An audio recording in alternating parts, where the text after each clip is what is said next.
I would say 6 of them live. How many times have you almost had your face bitten off by a shark? Well, wow. What a way to join the post show. Welcome to Tracy and Fizz's Big Dumb Post Show. I have not had my face bit off by a shark, if you you walked in this morning and you're like, I thought all day yesterday it was Wednesday. Yes. And it's actually Wednesday today. We're halfway through. Okay. I know we have a bunch of things to catch up on that we didn't quite get to in the show.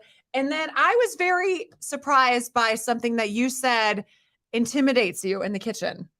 Air fryer. Because you like to go, well, give it up right away. God. Well, I'm mad at it. I don't like it. I won't use it.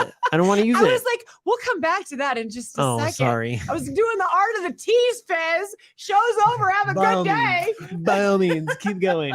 Tell us how much you love your air fryer and all of the dino nuggets you've made. So, I mean, if there were to be an award for dino nugget air frying, it's this mom right here. Okay, we found out today on the show that 1 in 4 people are intimidated and afraid to use their own kitchen. We both love to cook, and I'm like, well, do we really want to talk about this? Like our, producer Big Mike, he's like, oh, I'm afraid to, He just moved into a place and he's like stocking his kitchen and he's afraid to cook. He doesn't really do it. So then off the air, I'm like, well, I mean, do we want to talk about this? Because you and I like to cook. We don't want to make it look like we're like so great. And he does, he's afraid. And you're like, no, there's something that scares me in the kitchen. Yeah, I don't like it. Like, oh, I don't like it. It's too many buttons. I thought it. I don't understand how it works. It's my air fryer. It's an on button. Do you know that like when I'm looking at kids moving out and stuff, like air fryer is the first thing you buy them because it's the easiest thing everyone says. Who are you? I don't understand how you're afraid of it. We both love to cook. It's not when you said you had something you were afraid of, I thought it was gonna be like he's gonna say like freaking potato ricer, and they're not hard either. And then you're like, it's the air fryer. My mother-in-law gave me, it was a gift to me, not the family, me, this air fryer where I've used it a couple times and it's really intimidating. I'm not afraid of it. I'm intimidated by it because there's so many buttons and it opens up like a toaster oven. And then there's levels, right? So I can't like just throw bacon in there because I'd get bacon grease all over. I don't understand how air fryer. No, it's one big hole and then there's like grates. Like metal grates. So mine's just one big hole. Yeah, like I've seen somewhere it's a bucket. You pull out and it's like a bucket at KFC where you just like, putting it in there. Dino nuggets done. I don't have that kind. Back to only murders in the building ignoring my kids. It's a good day. I think I've got the weird kind that's scary a little bit, so I don't use it. I guess there's nothing that like I don't have a toast. I don't have like a convection oven. I don't have a there's pressure nothing cooker. The people that were what's the Instapot. I have those. I have one of those, and I would rather use that than the air fryer. Yeah, I don't have to do an Instapot. There's nothing that I would cook in an air fryer that I wouldn't rather have out of the oven. You're wrong. And I'm talking taquitos. Yeah, you're super wrong on that. I know opinions are opinions, but that's actually factually wrong.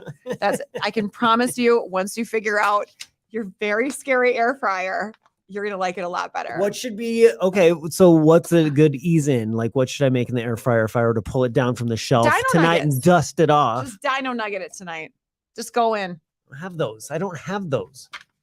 You'll do great. I can promise you. You'll do great on there. Okay. Well, I don't know what you're doing. We didn't get to this today on the show, and we were going to talk about it. Did you know 64% of people are clueless about historical landmarks in their own town?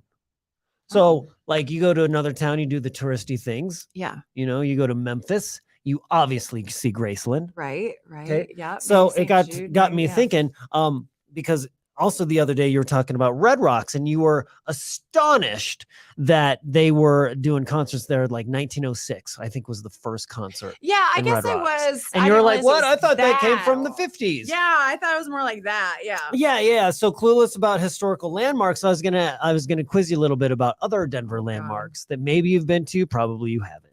Okay. Are you ready? I'm ready. Okay. Have you ever been to or do you know anything about the Molly Brown House Museum? Yes. Oh, have you been? I didn't know, but Who's Molly Brown? Molly Brown was the unsinkable Molly Brown in Titanic. That's right. Yes. Played by, in the movie, Kathy Bates. Kathy Bates. There you go. Strong. Good job. I don't know where I would find it, but the reason I knew about that house is because, there's that pumpkin patch. They do a big like fall festival, and it's the oldest house in Denver proper. And like you see where they buried their potatoes. Yeah, it's right. It's right by the pony rides. Why would you bury your potatoes? Because that's where you bury all of your like root vegetables in the winter to keep them. And you have to walk down there. Oh. So we watch all those like Like in old the scary movies and cellar. they're going down into like a cellar. Sometimes that's where they buried their taters. That's where they keep their air fryers. It's funny because I'm a native to Colorado and I've never been to the Molly Brown house. And all of these on the list I've never been to. Okay. Okay, next one. I probably peaked early. Buffalo Bill Museum and Grave. That's a big one. Yeah, in Golden. That isn't Golden. Have you been there? I've been there. What's it like? I've never been there. I mean, he's dead. So he's there and they show you where he is. Does he haunt the grounds? Does Yeah. he walk? All right. How about, did you That's know where he buries his potato. Jack Kerouac had a house here? Jack Kerouac. I don't know who that is.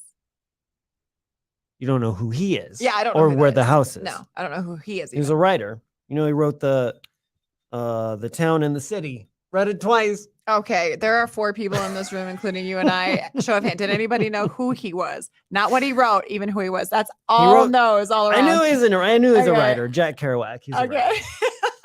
writer. His house is here in Lakewood.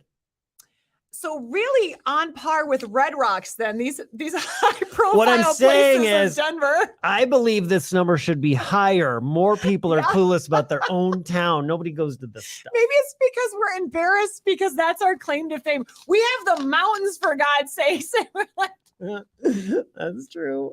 all right. The well, Denver Mint. I have seen that. Yeah. Yeah. It's right where you go when you're I've trying never. to get away from the 16th Street Mall. Also very fun. Avoid. All right, you guys.